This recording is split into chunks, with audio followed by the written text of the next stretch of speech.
The Saturday morning sun streamed through the tall arched windows of Oak Ridge Public Library as I watched my 14-year-old daughter Zara arrange her art supplies on one of the community tables. Today was the Teen Art Showcase preparation day. Local teenagers were creating pieces that would be displayed in the library's gallery for the entire month. Zara had been planning her mixed media collage for weeks, combining photography, painted elements, and recycled materials to create something that represented the beauty in what society throws away.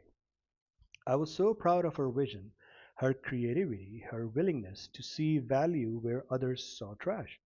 Mom, I'm good here, Zara said, tying her thick black curls into a messy bun. You don't have to hover. Go do your thing. I smiled. My daughter was growing up, becoming independent, finding her voice. I'll be in the cafe area if you need me, working on that proposal. Mom, I'm 14, not 4. I'll be fine. Famous last words. I'd settled into the library cafe with my laptop and a terrible cup of vending machine coffee when I heard the commotion. At first it was just raid voices, unusual for a library but not alarming. Then I heard a sound that made every material instinct in my body scream, my daughter's voice, shaking with a mixture of anger and tears. You can't just throw away my stuff. That's my project. I was out of my chair and moving before my conscious mind even caught up. As I rounded the corner into the main community space, I saw a scene that made my blood boil. A woman stood over Zara's table, holding a large black trash bag. Half of my daughter's carefully collected materials, vintage magazines, fabric scraps, old photographs she'd found at state sale, were already in the bag. The woman wore a shocking pink pantsuit that looked like it had escaped from a 1980s power dressing nightmare, complete with enormous shoulder pads and gold button embellishments. Her bleached blonde hair was teased into a helmet-like style, and her makeup was applied with what could only be described as aggressive enthusiasm. She looked like she'd gotten dressed in the dark after watching too many episodes of Dynasty. This is garbage, the woman announced loudly, holding up one of Zara's vintage Life magazines from the 1960s. This library has standards. We cannot have children bringing trash into our public spaces and calling it art. Zara's face was red, her hands clenched into fists. That's not trash. Those are materials for the Teen Art Showcase. There is literally a sign right there that says participants can use this table. The woman in pink, and I realized with a sinking feeling that I recognized her from somewhere, sneered at the official library sign designating the table for art showcase prep. Art, she said, making the word sound like a curse, requires talent, vision, and appropriate materials, not dumpster diving. She tossed another handful of Zara's collected fabrics into the trash bag. Stop! Zara reached the bag, but the woman pulled it away. Excuse me, I said, my voice deadly calm as I approached. What exactly do you think you're doing with my daughter's belongings? The woman turned to face me, and recognition hit us both simultaneously. Deborah Castellano, the new treasurer of Pinewood Acres HOA, the neighborhood association I'd recently filed a formal complaint against for discriminatory enforcement practices. Last month, they sent me a violation notice because my daughter had painted a small Black Lives Matter sign and put it in our front window. The notice claimed it violated their political neutrality policies, even though three houses down, someone had a massive "Don't Tread on Me" flag flying from their porch. When I'd pointed out the hypocrisy, Deborah had been the one to dismiss my complaint, saying I was creating division in the community. And now here she was, in a shocking pink disaster of an outfit, throwing my daughter's art project in the trash. Oh, Deborah said, her heavily lipsticked mouth curving into a small smile that didn't reach her eyes. Mrs. Ramon, what a surprise! I didn't realize this was your daughter. The way she said it made it clear she'd known exactly who Zara was. Answer my question, I said. Why are you throwing away her materials?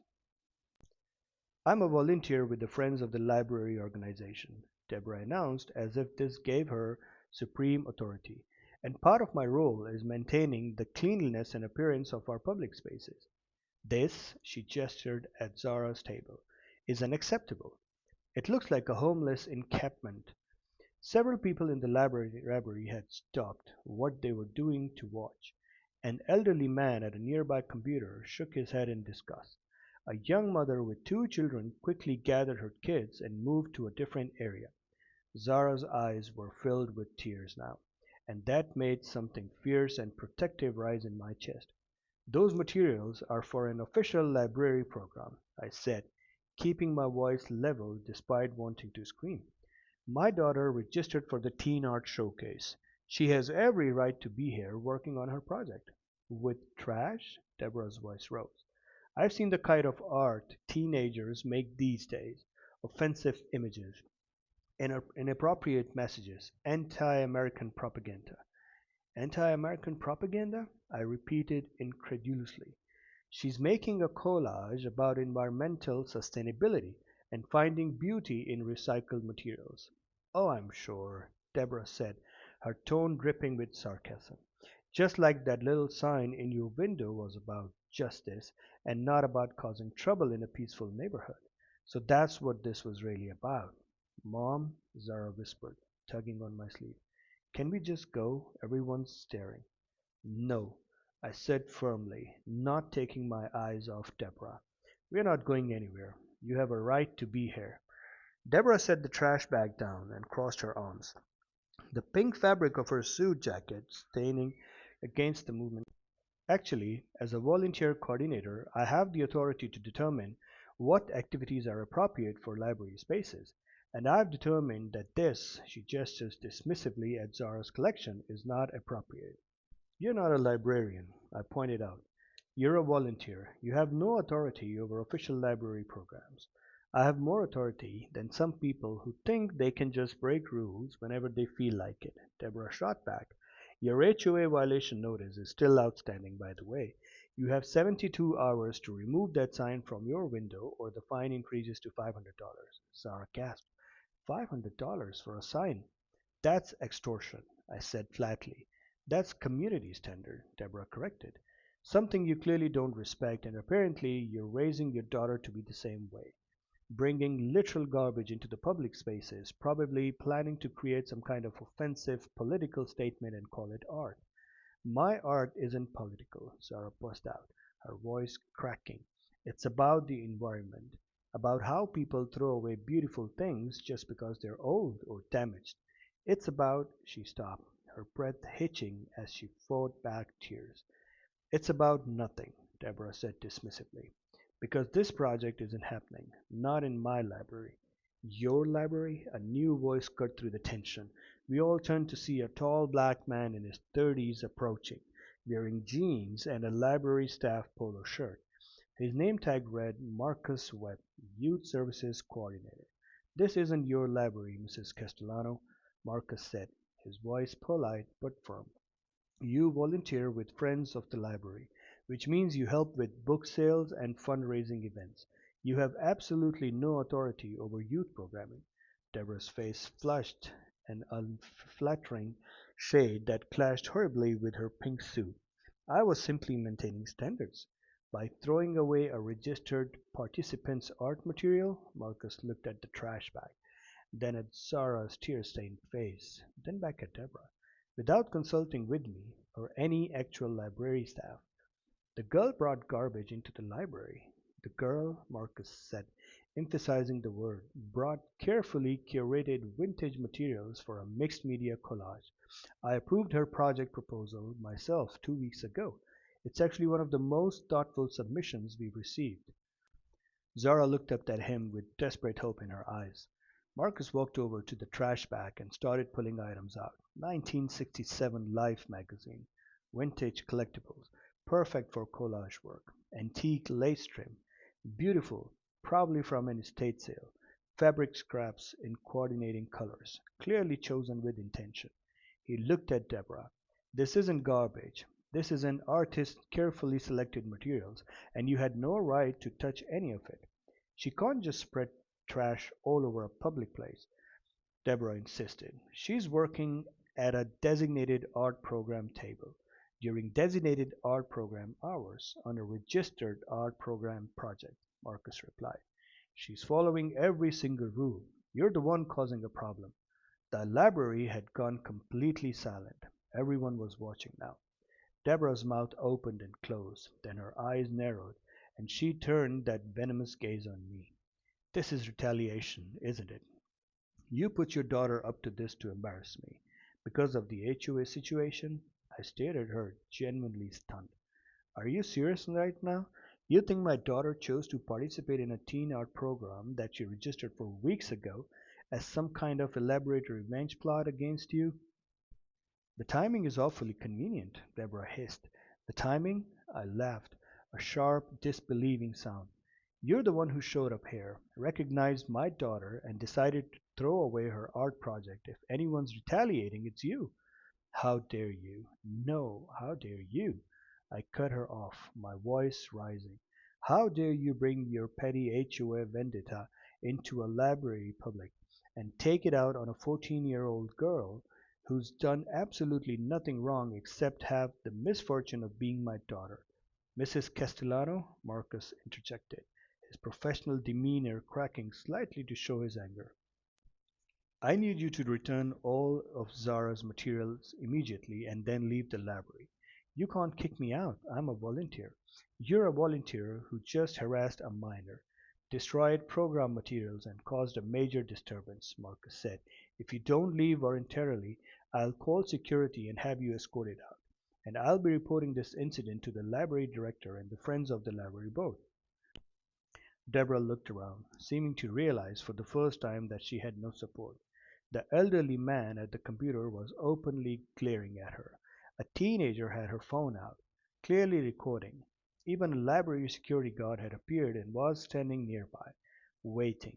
This isn't over, Deborah said, her voice shaking with rage.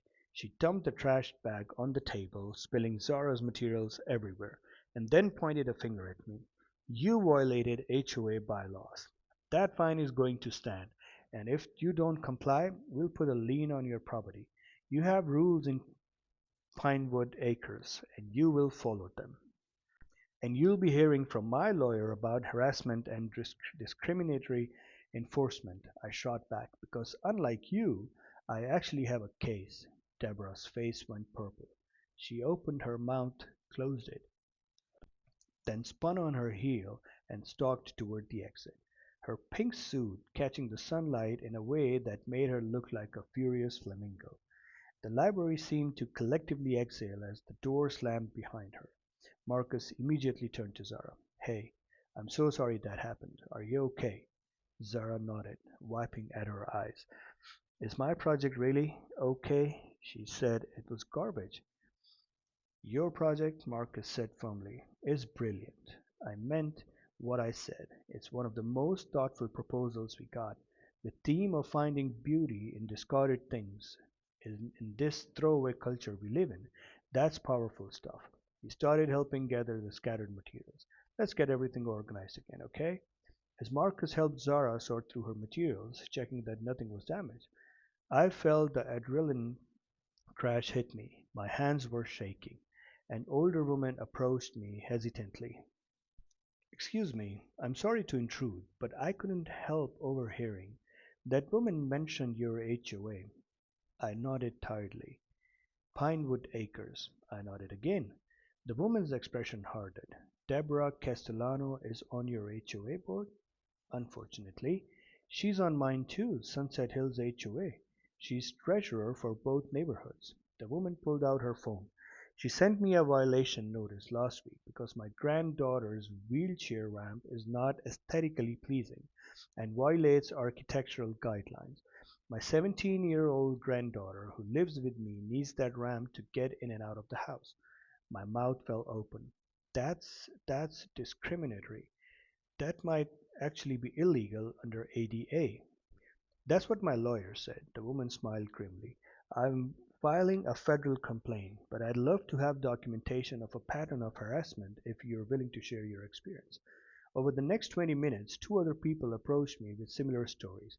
Deborah Castellano, it turned out, was the treasurer for four different HOA boards in the county, and she'd been using her positions to bully, harass, and extort residents with increasingly unreasonable fines and violations. The wheelchair ramp, a teenager's pride flag, a family's solar panels, a veteran's service flag, always targeting people she disagreed with, always hiding behind community standards. By the time Zara had her material reorganized and was back to work on her collage, I had exchanged contact information with five different people who were willing to file formal complaints against Deborah.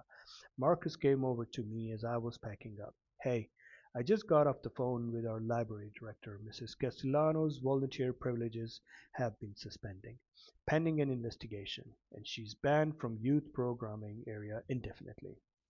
Good, I said. Thank you for standing up for Zara. That's my job, Marcus said. But between you and me, I've been wanting to say something to that woman for months.